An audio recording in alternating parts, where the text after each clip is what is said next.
Hi, welcome back. There's a bit of change of scenery today. Backdrop is my COVID-19 installation piece, 19 masks with cloth masks to go with them, sort of masks unmasked, as it were. But I'm going to be showing a few items, so I thought that was best done indoors. And it's a curious, sort of weirdly interconnected story today, so I best get started. It's that time of year when my beloved wife Rita is doing a spring cleaning, and she's just had enough of all the paper in my studio. And said, look, enough is enough. It's time to do something about this. Either it's got to get boxed in more secure boxes that termites can't eat through, or it's got to be got rid of. And she's right. So I started sifting through the paper, and I came across this. The famous, iconic St. Paul's semestral calendar. And this one goes back well over a decade. Each semester, the then deputy headmaster, Mr. Gillespie, would produce these terrifically useful calendars. There'd be a coordination meeting or two.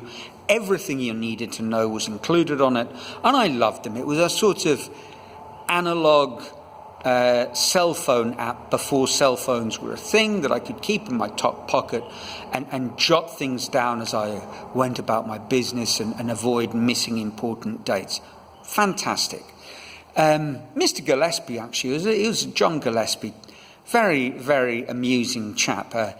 Just one of the many things that he had going for him was an ability, when he had meetings with you in his office, to almost melt into his couch, or perhaps he was about to fall off. It was a terrific slouch.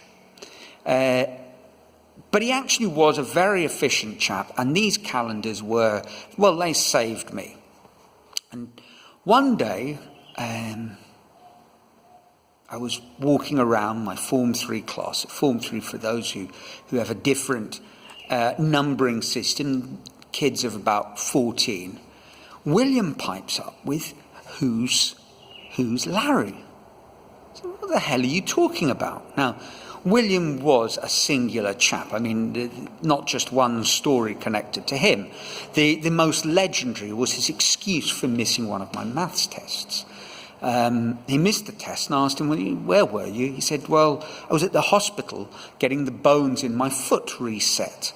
Mick Jagger broke my foot. And actually it was true. Mick Jagger had been in school the day before. His son attended St. Paul's, and he'd come in to meet the teachers, military precision security arrangements, and when it came time for his limousine to leave, our local internal security was managing the event, and it'd been made very clear to the kids that they shouldn't go anywhere near the limousine, but William did, and Mick's driver did what all security-conscious drivers would have done under the circumstances, reversed rapidly when he accosted the limousine and thereby broke William's foot. So William, a boy of many stories. But back to the one that's relevant. So he asked me, who's Larry? I said, what do you mean, who's Larry? Larry, he's written on your diary. And I kind of looked and said, no, it's not Larry. It says curry.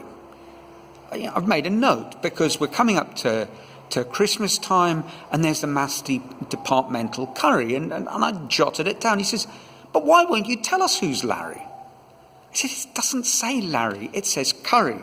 And there was this kind of, I wrote it out for him, this curly writing.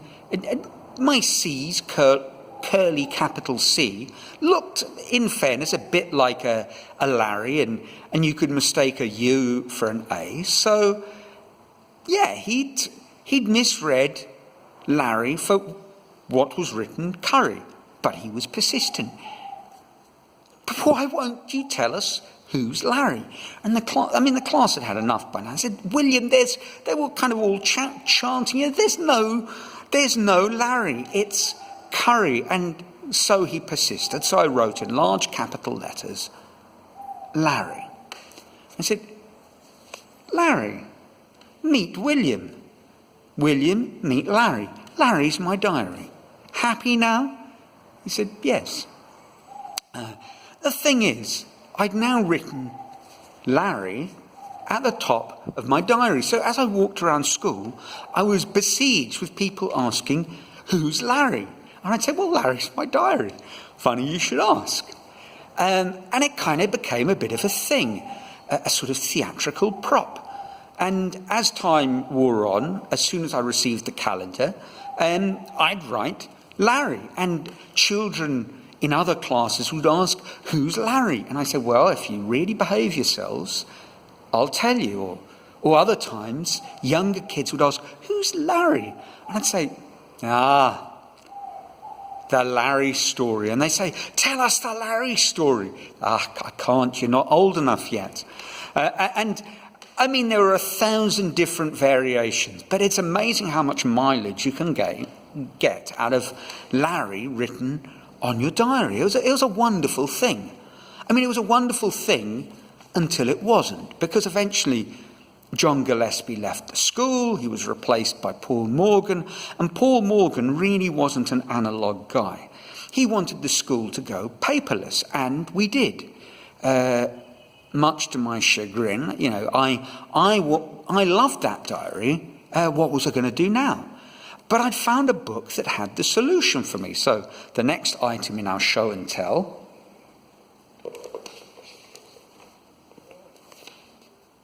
how to make books. And the very first book it teaches you how to make an instant book.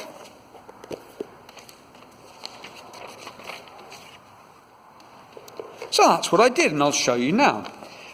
Because obviously, with a paperless system afloat in the school, what were teachers doing, people like me? They were printing everything out on paper.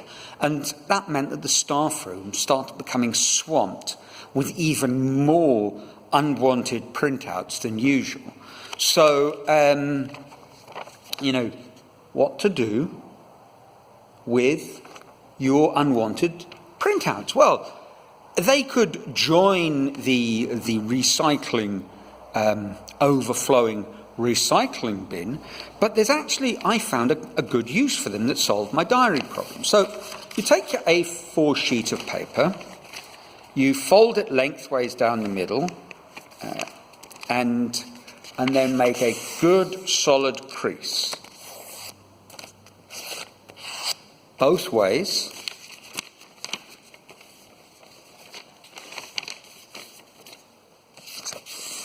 Inside and out, really sharp crease. And then you'd fold it down the middle, like so. Horizontal middle of the paper. There we go, the horizontal middle, creased. Inside and out. Just keep on. Better the creases, the neater your book. This is going to be a bit messy, given the filming constraints. And then you double it over again.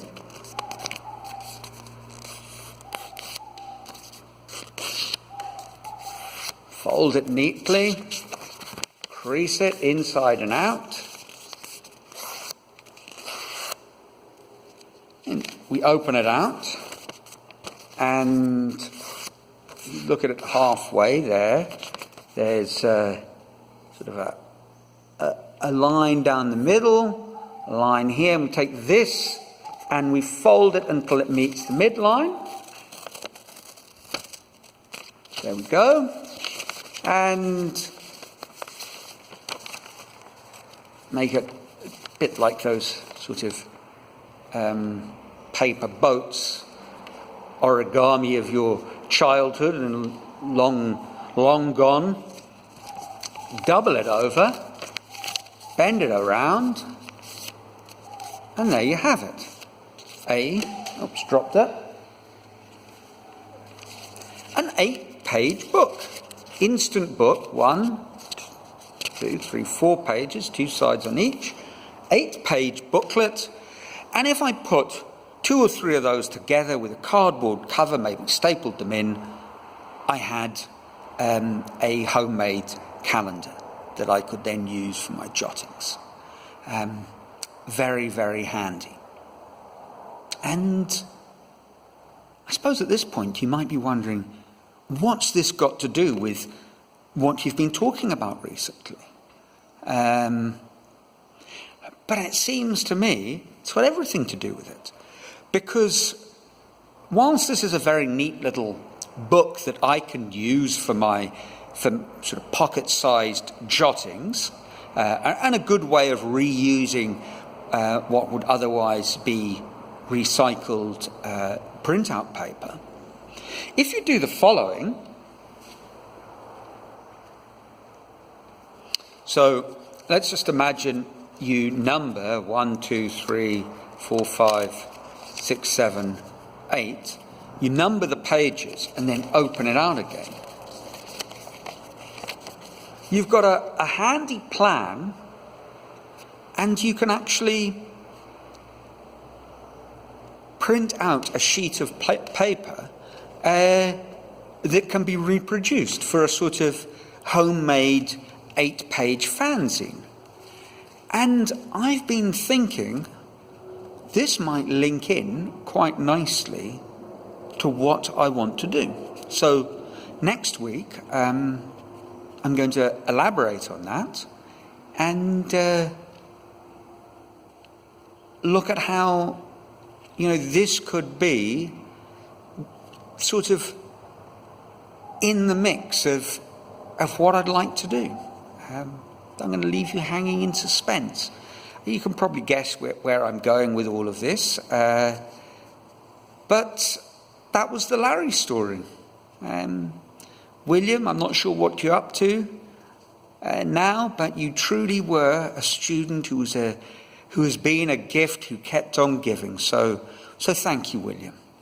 And I hope this video finds you well,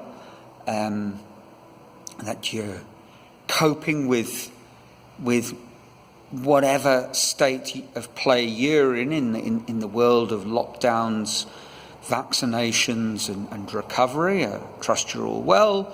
You, your family and your lives are filled with joy. And until next week, when perhaps we'll make our way to the garden again, ciao from a sunny Brazil.